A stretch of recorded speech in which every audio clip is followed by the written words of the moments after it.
Saturday. Christmas comes early. Unbelievable. Welcome to this incredible scene. Bills. To the end zone. Chargers. It's a touchdown. An exclusive NFL game. That's fantastic. Live in primetime. Wow. Only on Peacock. With a Christmas gift to their fans. They're having some fun now. Bills versus Chargers. Saturday, 7:30 Eastern. Exclusively on Peacock. 'Tis the season to shine with H&M. Discover the holiday collection and find fashionable pieces for your wardrobe or for under the tree.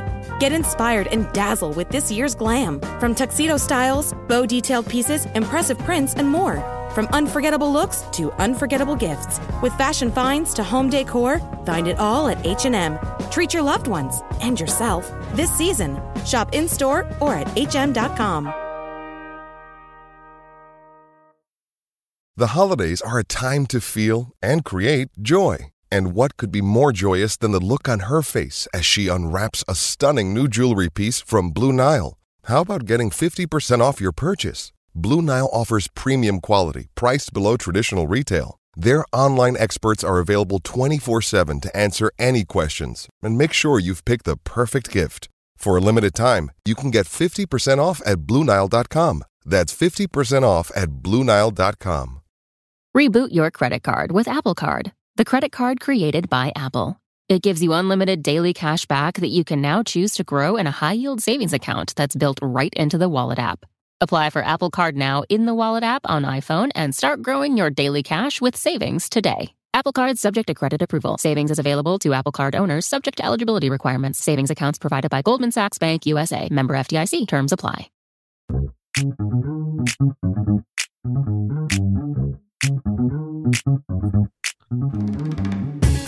Welcome back to a new season of Keeping Current with Kansas City. This is Thad Bell from, well, it'll soon be formerly the Blue Testament. And with me, I have Daniel Sperry from the Kansas City Star. How you doing, man? I'm doing good, man. I'm so excited for this weekend. You get the Current kicking off at 2. We'll get about 2 hours of that game, right? Until about 4. Yeah. Go through post-game, finish up article, hop in the car, drive to Children's Mercy Park, do sporting. This is like, all right, back on the grind, and I'm looking forward to back on the grind means summer months are really close, or at least warmer months are really close. And I have major cabin fever right now, so I'm really looking forward to like getting out and going and covering more things as it gets nicer and warmer. And we have a lot to talk about, especially with the Current. Yeah, and just to clarify, that 2 o'clock is 2 o'clock Eastern, so 1 o'clock our time, Central Time. Correct. We're going to soon be very hammered with practices, games, back to back. So, but yep. It's a good busy most of the time. It's a positive hammered. Yes, not like my 20s. No. All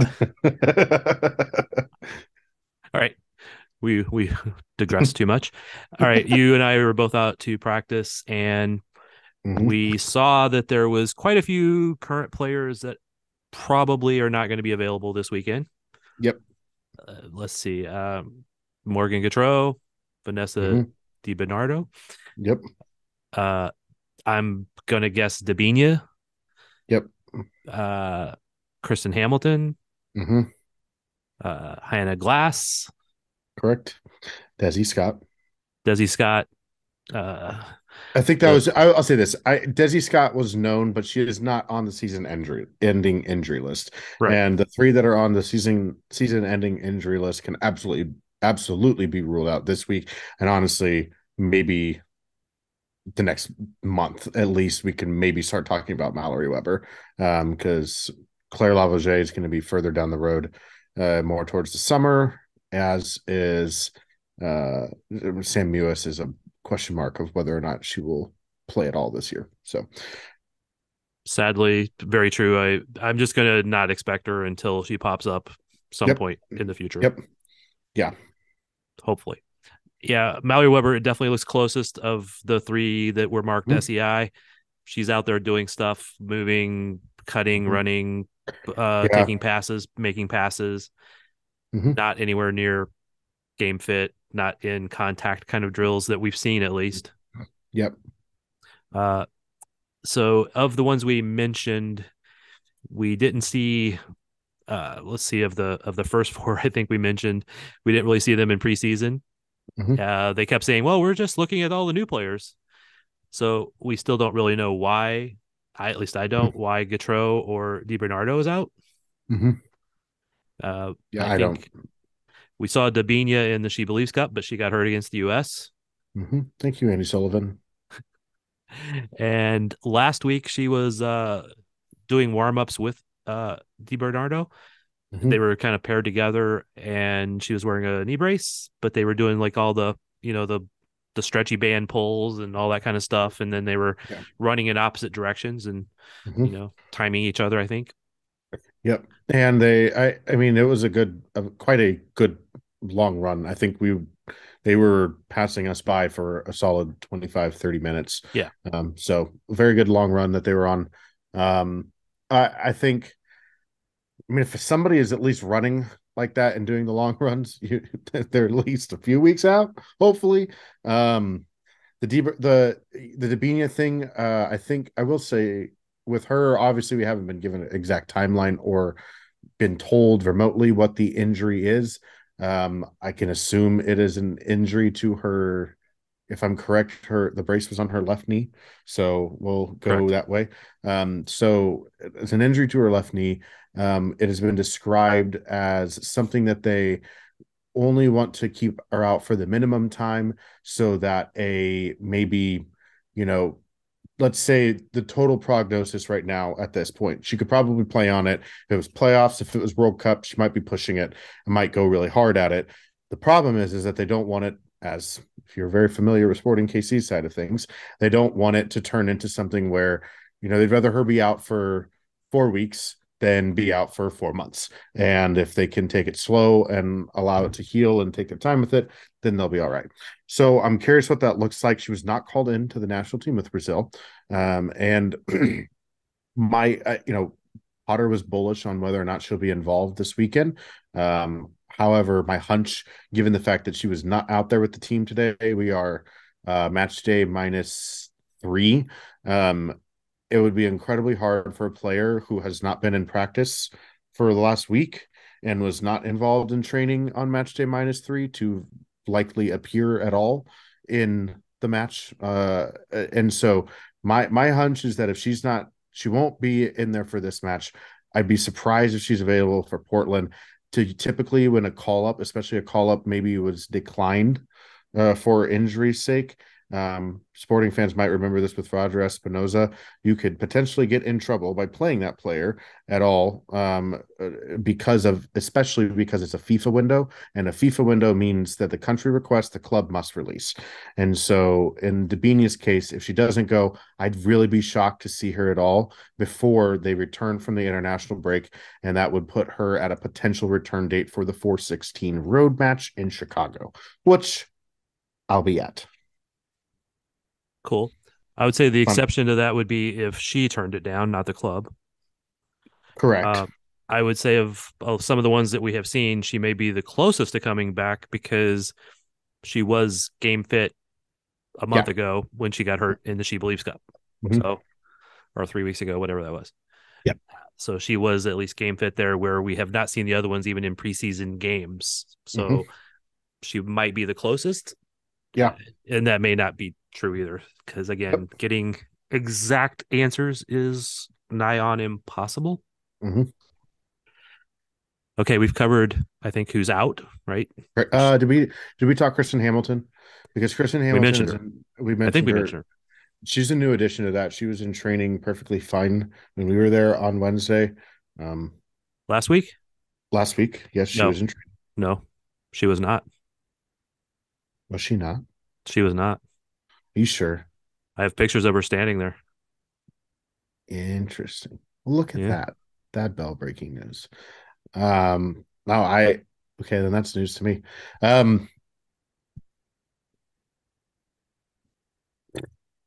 Yeah, I don't know what's going on there at all. I tried. I asked a lot. I was told that they might know more a little bit later in the day, and I did not get any update, unsurprisingly. So I'm not sure what's going on there. Um, you know, it's the injury thing is tough, especially this early in the year. Sporting have done this with a lot of their players who have things that are, maybe playoffs. I think I even asked Johnny Russell during media day if he could go if it was the playoffs, and he said 100%. They're just being really, really careful about all this stuff. It's early on in the year. I think that's look at through our Zoom thing. There's a Kristen Hamilton chatting with a coach I'm or going to somebody guess that was from last looks week. it looks like based on their page, because I just did a whole like roster write-up that included all their coach photos. It looks like Ben Donashi, who is the high performance director for the Kansas City Current. Anyways, yeah, I don't know what's going on there with Hamilton. Hopefully, maybe we'll find out more at some point. I'm not going to bet on it, but it doesn't look like she's out, or it doesn't look like she's going to be playing this weekend either at all. So she was not doing any sort of workout, as at least it looked like from what we could kind of see through the windows, as Dabinia, DiBernardo, and I think Gautreau as well inside that workout room, attempting to doing some sort of workout. And all that kind of stuff in there. So there was definitely 4 of them in there doing the workout, while the others, so the other one could have been Glass at one point.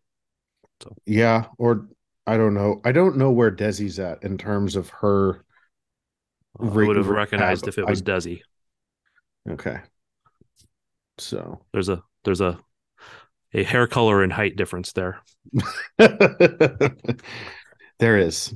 It's going to lead me to one quick point. Obviously, at time of recording today on Wednesday, the NWSL players were released on, and the NWSL teams were released on FIFA 23. And before we recorded this pod, I whipped out a game of the Kansas City Current, and from up close, I think EA butchered a significant amount of their like facial scans, but like on the field, their body scans, I kid you not, I was like, oh, I'm controlling E-ball right now, and I didn't need like the name over it. That was pretty Desi as well. One of those. Okay, that's a good start. The stature, the hair looked like him, but that's how I recognize players. The faces were brutal. That's how I recognize players in Kansas City, is like how they run and just their general shape and complexion, hair color, that kind of thing. Yep. Because that's when I'm shooting, that's how I see players. It's just they're blurs, flashes. Yep. So I'm like, hey, I see this blur that runs in a certain way and has a certain hair color. I know they might be receiving a pass or making a pass or doing certain things. So correct. Anyways, right. So we know who probably isn't playing this weekend. We'll get in injury report on Friday, I'm sure. Mm-hmm. And so who would we be putting out there from what we've seen is available? Mm-hmm. Not from what we've seen in a actual lineup or anything, but what would we put out there? Back line. Okay. Goal's going to be hard. I'm just kidding. Keeper is easy. 100% 80 French. Right. That's and all 3 is healthy as far as we know. Yeah. All 3 were in training today. Saw all of them. They did well. AD for sure at keeper. Given the group that's out there is a significant amount of the returners at this point, and I think that there is some level of continuity between how they play, and because they haven't really been able to integrate a ton of the new players, I wouldn't be surprised if we saw a relatively similar shape to what we saw down the stretch last season. Yes. So I think I'm going to go with a back 3 this weekend of what I would think to see, and I would just go Elizabeth Ball, Addison Merrick, and go Jenna Weinbrenner. But I want to give a momentary shout to Gabby Robinson. I've heard a lot of good things about her. She's fast, physical, and as Potter said today, he would not want to be on the other end of one of her tackles. And I think at times when Alex Loera wasn't back there, the back line missed a little bit of bite. And Matt Potter has also shown that he is not afraid of starting rookies on the back line in the first match, as he did in the Challenge Cup, started Jenna Weinbrenner and Alex Loera together up against Jess McDonald and Cece Kaiser, which was like, hey, here's a baptism by fire. Welcome to the league. So I wouldn't put it past him to potentially think about including her. Um, but I think based on the idea of continuity and the fact that this isn't really a Challenge Cup game, I mean, this is an NWSL regular season game. This is really going to start counting towards your playoff record right away. It's a little bit different than how they've started in the past. I think that's probably what I would do. What about you? So what was your three? E-ball, E-ball, uh, Merrick, and Weinbrenner. correct Weinbrenner. I actually think they might go with Gabby in this case instead of Weinbrenner. I was kind of expecting Weinbrenner because I saw her practicing with the Kansas City Comets actually, and she was looking pretty good. Yeah. But the little bits that I saw of Gabby in practice last week and this week, I think she might be the one. So she's I will say it's three of those four though. So. Yeah, and I think as we've jumped to the midfield, we can explain why too. Right. Let's just go ahead. I think let me make an assumption. There's two wing backs that will be. Oh yes, of course. Haley and Kate, at least at the moment. Yep. So we agree. Yeah, I'm in agreement there. Yeah. Then midfield with no Des, we pretty much know who is going to fill in that spot. Yep, I would go with most likely as the midfield two would be. I'm going to go with Loera and Chardonnay, Corinne. Huh. I think together in the spot. Maybe I'll just go with a midfield three because whatever it is, whether it's two like a double pivot and a 10 or a single pivot and 2 8s in front, however he wants to do that midfield, invert the triangle, whatever you want to do. Those three, I think, will be Lowe, Chardonnay, and Alex Loera. I think that's what that'll be. The lack of Desi, there's no Di Bernardo, no Dubini. I mean, the entire midfield is injured, and I think if Kristen Hamilton was a go, maybe you could consider Cece as a 10, but I think Cece's pushed up to that striker line, so that's why that would be my midfield three. It's about the only healthy midfielders that they have outside of Ryland Childers. You could slide Spanstra in there. Maybe. Yeah. It's really difficult to tell what that lineup will be at the moment. I think it's pretty low in Loera. Loera. Loera. I got to work on saying that because she corrected me today. Who did? Oh, in a good, friendly way. I asked her. Oh, so I'm terrible with pronouncing names, and that's not by intent. That's not by lack of respect. It's just So what was the difference? If I could say it, I would be able to say it. So it's just it's a rolling R, which I'm just not very good at. So okay, that's okay. Yeah, it's so Alex. That's Loera. I will keep working on it. I'm not gonna sit here and just embarrass myself on pods. So. That's okay. Right. Okay. What about your midfield? Well, like I said, it's definitely low and Alex, and I know when we talked to Chardonnay at one point last week, she said she's going to have a little bit of a different role. Mm-hmm. I don't know if that means being essentially an 8 or because she came in that role last year or some. So yeah, I was thinking about this too. And this goes back to the comment that when I asked Chardonnay last week about Desi, that she said that Desi really helped her with a new role. So when I was preparing Chardonnay's little blurb in the roster part, and this is included in the piece, Chard started 94 matches at Oregon. She holds the record for appearances, starts, and consecutive starts at the University of Oregon. And so when she came to the NWSL and came to the team, she was no longer a starter. She did not. I don't think she started any match last season, if maybe one or two at the most. All of her appearances were as a late sub to help ball retention and a couple of other things, and to help add some higher pressing in the midfield if necessary. She did create some opportunities. She created some goals last year. I don't remember. I don't know how many assists she technically got officially, but she did create several opportunities last year late, and she had the best goal celebrations because she jumped into the piles. Yeah. Yes. And I think I wouldn't be surprised if they have low higher up, especially in the attack, to put Corinne in there because Corinne is more. She's not been a.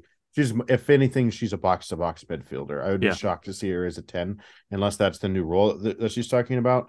I think she's a good player and she's got a lot of a ceiling. Actually, it was interesting. A friend of this is a weird story. A friend of Nate Bucatie's is one of the lead like academy and soccer developers down in Hawaii, and he came up to a sporting match and we sat and we talked about Chardonnay, and he just had glowing reviews about her as a player, as a person, and I think it's really it'll be interesting to see what type of role she ends up with because I think she can flourish because I think she does have a lot of quality. We saw it in the she found a way to be effective in the role that she had last year. And so I think given a larger platform, I'm curious to see what she does because you don't start that many games and start that many consecutive games at a college level, at the D1 level, if you are not a really solid player. And so I'm looking forward to seeing it because we will very likely see her for a decent amount of minutes with the way that this injuries stuff has gone over the part of the season. So Yeah. And again, with not knowing, this is pure speculation, but mm-hmm. if she was talking about how Dez has helped her with something, maybe she'll play a double pivot six kind of role with Loera. Yeah, That would be interesting. would be I think that interesting. would be a very good combination. It'd be a fun midfield. It may not be super attacking, but it would be probably really tough Yep, to break down. So very tough. Yep.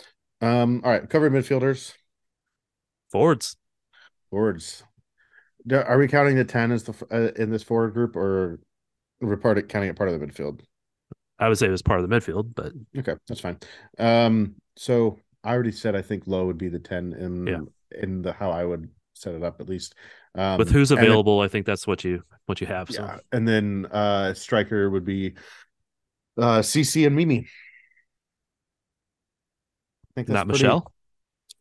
you know, uh, Michelle, I think Michelle has a good shout. And I would Michelle's gonna get minutes on Saturday regardless. Um, whether or not she starts is another question mark. Um, I think this is one of the like I said, I think it'll be interesting to see how Potter approaches because this is not a Challenge Cup game. This is a league game. You got to go out and win. In a Challenge Cup game, you have the ability to tinker. You have the ability to give Elise Bennett her first start and get her some experience right away. You are able to do baptism by fire on two rookie center backs and see how they hold up. You're able to do those things in that scenario Like you did last year. like you did last year. You were not able to do that now. And I think that is a that it I don't know yet. I'll be happy to be proved wrong. I don't know yet what Michelle's game is going to be good for this year. Is it go out there for 30 minutes and run with your hair on fire, or can she manage herself over the duration of the game and continue to be a solid presence all the way through? At the beginning of the year, they need people who can do that. I think Mimi and Cece are the experienced pro veterans that can do that. And so when one of them gets gassed, or maybe a midfielder gets gassed or something, and you got to pull them off so they don't get a red, you drop Cece back into the midfield and you throw on Michelle. So I think that's something that can be done. I expect to see Michelle at some point in that match against Michelle Cooper against North Carolina. I just don't know if I start her. The problem is the formation that we think he'll run out there doesn't provide three forwards. Nope. And that's what I would love to see. Quite honestly, I'd love to see a 4-3-3, but I don't think that's going to happen. Although, if I went back and started piecing it together, they might actually have the players right now to do that more than they do the 3-5-2 or the 5-3-2 or however you want to phrase it. They might actually have the players to do that better right now. Yeah. Because I think Mimi and Cece and Michelle would be one interesting attack. Yep. And then throw in also Alexa Spanstra, who we saw her out there today looking pretty good. Yeah. I was pretty impressed with Mimi in what I've seen of her in practice a couple times now. Yep. And she can finish. She's good, man. That's a good pickup. I think I wrote this in my article as well. I think she is probably one of the more, in the end, she's going to be the most underrated offseason acquisition in the league that people didn't really talk about. That people, I think she's going to score a lot of goals and that she'll be a good finisher, especially if you get all the other pieces on the field. She's going to put a lot of goals in. So, yep, she just needs to be fed. And yep, we saw her breaking lines today. Mm-hmm. Like a mad woman. So, yep. I was trying to think of a word I could use. So, no expletives. What else should we try to break down here? I don't with not being able to get some of those veterans in that mix. This is one of those first few games I think where you're going to be missing a lot of veterans, and they're going to need to go out and scrap for some points. But I think they're capable of doing that. Yeah, the home opener is going to be really tough against Portland. I think for what they've got, this one against North Carolina. North Carolina's changed a little bit, but I don't know that they've necessarily improved. Just looking at their roster on paper, last year they were incredibly good offensively. They were a mess defensively. Yeah. They did add Emily Fox, but they traded away Carson Pickett to do so. So I feel like they just kind of leave themselves in the same spot that they were in, and I'm not convinced that their other additions make up for their losses. And so I think this should be a lot of attacking talent. A lot of attacking talent. It is Caroline and Caroline only, because Dabinia and Diana are gone. Right. And so I'm curious at what else they can do there and how that team can be effective. It's the NWSL. It's still going to be tight. It's going to be a close game, but I do think this is a game where the Current really could get points out of these first two. And then you come home and hopefully the home crowd boosts you and against Portland, and maybe you get one or two of the vets back. So I think this is a good chance for points this weekend. I'm not going to predict a score line or anything like that, just because I literally have nothing that I've seen outside of 2 practice sessions for about an hour and a half both days. So I don't know. I think it maybe, do we want to go season prediction? Where do you think the Current finish? I'll play co-host or host for a second. No, this is pretty equal, man. I just get to start because I started the Zoom. I think they finished in the top 2 or 3. I mean, it's hard to say because so many things can go different directions, and if players don't come back, that we talked about how many veterans they've added and how much that talent they have, but I don't know when they're going to come back because we don't really know what's happened to them. Yep. So that's a big unknown, but with what they have, they should be able to finish in the top couple and then make a good run. Yeah, I think the shield is, in my opinion, is in play, and should be. But they have to get those points early, and if they don't have those veterans, they're going to struggle for a few points. Correct, but I also think, if you recall, I don't know that they're necessarily going to pull off a 13-game unbeaten streak again. However, they were technically in the mix. It would be fun, but they were in the mix for the Shield on the final day of the season last year, regardless of their miserable start. Yeah. And I think this is a team that, if they can get hot, if they can stave off this early part, pick up some points, and then pick up the heat when everybody comes back. God, this sounds like I'm talking about Sporting Kansas City. They can pick up the heat whenever all the injured players come back. If they pick it up, when and if they do, I think they're in a place where they could really make a very deep run. And really, last year too, they were the 5 seed and made the championship game. All you got to do is get in the dance. Anything can happen from there. So easily a playoff team for me. I think a top 3 team pushing Shield should be the expectation. They have the expectation of championship. That's a question I asked a couple of players today. Well, they have that expectation, but I mean, everybody is going to say that before the season. So correct. But I think more so with the way that things shaped up from front office, moves that they made. I mean, they pushed all the chips in this year. And I think this is about now trying to gun for that championship to create that legacy. So I think if they're anything other than top three, I have some questions about why they're not top three. And if it's not answered by injuries, then we have some deeper things to talk about. But that's not going to be known until like October. So we got a long road ahead of us. Yeah, no, hopefully we will be talking about players coming back and, where they fit into the lineup when they come back and Yep. et cetera, for the next couple of months, honestly. Correct. All right. We're not giving predictions. If I was going to, though, I would say we're going to get a Mimi Larson goal. Okay. I'll give you a season prediction. I think AD French will have the most clean sheets in the league this year. Really? No, I don't know. I'm kind of in a mix there. That was one that I had written up here, and I was like, not sure. You know what the real season prediction that I've got going on here that I think is going to come true is I think Mimi Larson's going to lead the team in goals this year. I'd be shocked if anyone else did, unless the Debinha goes off and has like Mimi should get double-digit goals this year, right? Yeah. That's kind of what I'm thinking too. So, maybe even CC could get double-digit goals too. So, I would love to see all her, and I would love to see all of them get double-digit goals. That would just make for a very fun and celebration-filled photographic journey for me. When I randomly somehow get the AD clean sheet thing right at the end of the season, we're gonna pull up that clip. Yeah, no, that's cool. The only reason I worry about that is I will worry about how the defense will do. But I think one of their biggest issues last year was that when they were under pressure, they didn't have enough calmness in the midfield to get the ball out.